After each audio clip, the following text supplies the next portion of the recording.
আসসালামু আলাইকুম রহমতুল্লাহ। আমাদের মধ্যে অনেকেই আছেন জীবনে বারাকা খুঁজছেন, সমৃদ্ধি খুঁজছেন, কিন্তু কোনোটাই পাচ্ছেন না।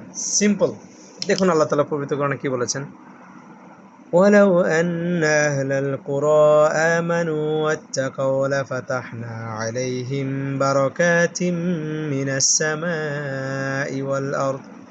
সিম্পল, তাই না? আপনার শুধু লাগবে ইমান অ্যান্ড তাকওয়া। আপনাকে চুজ করতে হবে, যেখান থেকে আল্লাহ নিষেধ করেছে সেখান থেকে ইনকামের চেষ্টা করা যাবে না, যেখান থেকে আল্লাহ হালাল করেছেন সেখানে পর্যাপ্ত পরিমাণ আপনাকে চেষ্টা করে যেতে হবে ইমান এবং তাকওয়ার সাথে।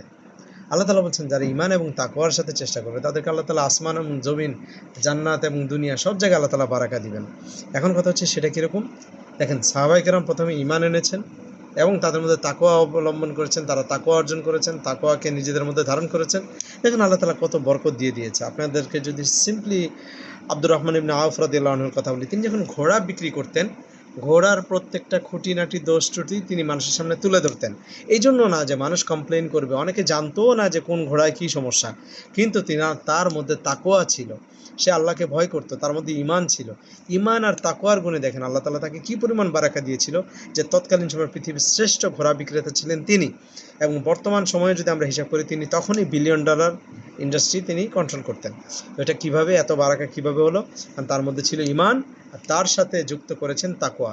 অর্থাৎ আল্লাহ তালা যেভাবে ব্যবসা করতে বলেছেন হালালভাবে, প্রত্যেকটা বিষয়ে মানুষের সামনে রেখে তিনি সেভাবেই করেছেন। আর দেখুন, মানুষ তাকে বিশ্বাস করেছে, বরকত হয়েছে। আপনিও করেন, আপনার কাছেও বরকত হবে। আসসালামু আলাইকুম রহমতুল্লাহ।